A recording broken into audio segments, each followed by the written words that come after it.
Hello viewers, you're once again welcome to the show. My name still remains Nkeiru Nwosu. We are talking about mistakes that parents do when raising their children.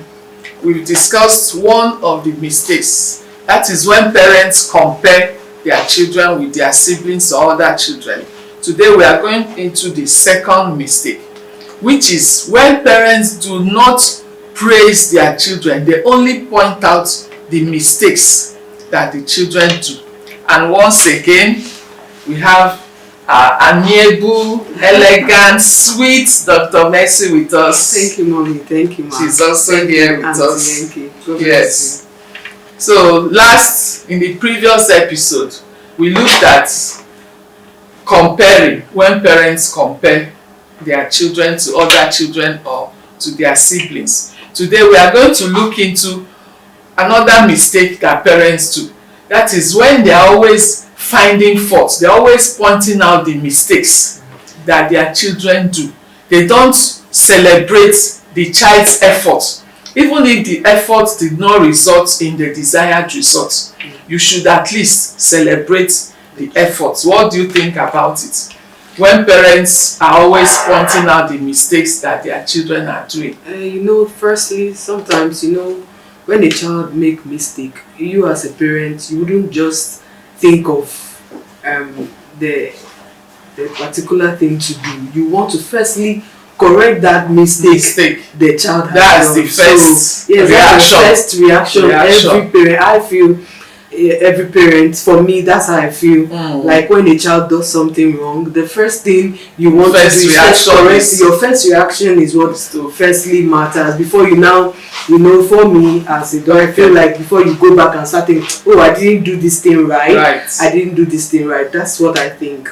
Okay, even if the parents react like that at first, it's still good if the parents can still go back and tell the child, please, I'm sorry I reacted that way. You still did well. I feel like, we parents, ego wouldn't let us. African parents. Mainly African parents, I think. I would say yes, mainly African parents.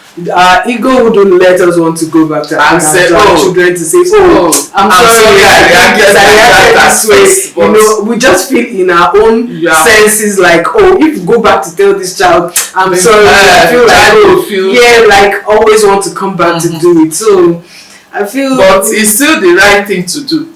Yes, you should still go back, no matter what. Go back and tell, I'm sorry, because we are teaching them. They are learning. They are watching us and they are learning. So when you go, it's not it's not a pride, something to shy away from. Parents can still apologize to their children. You can still say, I'm sorry. You can still say, I'm sorry I reacted that way. But I appreciate the effort you have put in. I appreciate the effort you have put in, because it will make the child to feel valued. It will make the child to feel, okay, my efforts is appreciated. It will increase the child's self-worth. That's true. But take for instance, on our previous episode, I talked about a child, who wasn't doing well in the academics or in the classroom. Now the child went back from being first to the last, and now from that last, as a parent, your first reaction is, why did you get this position? What happened? Now, how do you go back now to telling that child, this is, I think you pointed out some points, and this is what you should do as a parent. You're supposed to go back and see what is the child's walk through the mistakes the child did. But and find a way looking at this one, you are saying, your first reaction when others are collecting gifts, your child is not part of, and she used to, or he used to be part of that award, and now so our first reaction is like, no. And it takes, I feel, for me, it takes a grace, grace to hold back and not scold the child, and not embarrass the child. Yes. But I don't think at that point, I don't think the parents is paining the parents more than the child, though. I don't think so, because these children, they can hide their feelings. They can hide it, they can shield it, they can suppress it. But we parents, you want to hide the child, you want to, because we want to be proud, we want to show our pride. Okay, while at the graduation ground, for example, other parents are hugging their children, right. They are winning awards, you feel a kind of embarrassed, and you feel so. No, you should still appreciate your child for the effort that the child has put in. Okay. You should walk through it. If going to the graduation ground would have caused the embarrassment, you would have avoided it. You can still stay at home. Yeah, like I used to tell my children, anything that will affect them psychologically, you don't do it. If you know that it will affect the child, you don't do it. You don't go there. And now, don't you think for you as a parent, if the child, if the parent is not there, the child will also not feel more bad? If the parents did not attend? Yes. Like some of them, you know, when you are not on the seats when other parents are seated, they feel bad too. Okay, if there is a need for the parent to be there and the child to be there, they can. I've attended a lot of graduations that some parents, their children did not win any award, but they and the child and their children, their child did not win any award, but they will still go and congratulate their friends. They still rejoice with their friends. Like one of my children, there is one of her friends, when she wins the award, that friend will be jumping, say our award. She will be so excited, even more than the person that won the award. So children are just, and they'll just forget it. It's we parents that will start thinking it's pride, it's an ego thing. That's what I said. It's an ego thing. Another thing is some parents want to live their life through their children. What they did not achieve, they want their children to achieve it. Right. That pride that they did not gain for themselves, they want their children to get it for them. So that is it. It's very, very important that let us make the home a safe place for the children to make mistakes. When they make mistakes, let them fall and rise up. Let them know that this is a safe place for me to learn, because it makes them to learn how to fall and rise. But when they are down and you're kicking them while they are down, you're kicking them by being sarcastic. The parent is kicking them by pointing out only the mistakes that the child is already feeling bad. But the thing is, they are not expressing it as much as we adults express our own disappointment. They are also disappointed in themselves. You see, sometimes you see some youths, they will commit suicide to the point that even at home, the family members that they slept with did not even know they had it in mind to commit suicide. The family members, their siblings, their parents, there are so many cases out there that by the time they woke up in the morning, the brother has committed suicide, the sister. But all this while, they were all happy. They ate breakfast, they ate lunch, they ate dinner, they all went to bed.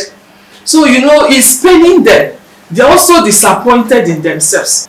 So parents should help their children to understand that the home is where they can make mistakes and learn from their mistakes. Because the world out there is not kind. When people make mistakes, you see what happens on social media. When people make mistake, then they will carry it about. They will even interpret it different ways. By the time it gets to 1, 2, 3 years, the story has changed. So the world out there is unkind. It's only in the home. That's why it's a home. That's why, you know, there's a difference between a house and a home. So let the child know that this is my home, where I can learn from my mistake. My mistakes are to guide me. It's not to bring me down. So what do you think? Any other thing that you... I think that's all that has been in my mind rolling, and I've asked, and I think, you know, coming here to have gained a lot of understanding, and I'm really grateful. Okay, parents can also encourage the children so that they will know, because one thing is, parents, even we are adults, although we are adults, but we should not present ourselves like we are superheroes. True. We should also appear to be vulnerable. Let our children know that we are not also above mistakes. Yeah. We can share our own mistakes with them. True. And tell them how we rose from it, how we learned from it, what we have learned from those our mistakes, you know, because it also helps them. when you tell them your stories, like I heard, and when you tell them your own story, just for them to have an experience or an understanding of what life is also all about, they take it like trash. So children, yes, our children, I heard that they feel like, oh, this is our own day now. Oh, but when I tell my children, they appreciate. I mean, like I'm not talking about I feel like some other stories that I've heard. Okay. So some of them react in the other kind of way. Okay. So yeah, it's true. It depends on how like present it to them. What you tell them, no matter, there are some children, no matter what you tell them, they want to just experience what it is you are talking about. Okay, I can relate with that because it depends on the age and what you're telling the child, and at the age you're telling the child what you're telling the child. Okay. Like for example, some parents will want to tell their child something that will make the parents appear more superhero. Okay. That's more inhuman. Like you want to compare. Oh, that's when the child will say that's in your days. Like when you have like an 18-year-old, you want to tell the child, oh, when I was your age, I was doing this, I was doing that. I was always reading my book, I was always studying. I wasn't doing this, I wasn't partying, I wasn't going to parties, I wasn't wearing this. Such stories are what the child may say, oh, that's in your days. Those are in your days. But there is also something that you will tell the child that will move their head. So you also tell them, let them know that, let them see you make mistake. Like when you're cooking, don't try to appear, oh, that's a style. Let them know, oh, mommy made a mistake, daddy made a mistake. Oh, see how you approach, see how you reacted. Because they learn. When they are watching us, they are watching and they are learning. So you can also share your mistakes, share your shortcomings with them so that they will also learn from it. And it depends on the age and what you're telling the child, because there are stories you tell for at a particular age. So that is it for today. So viewers, this is where we come to the end of today's episode. I still remain your host, Nkeiru Nwosu. Kindly subscribe to our YouTube channel. And if you're yet to follow us, kindly follow us. Thank you and see you in the next episode. Bye-bye.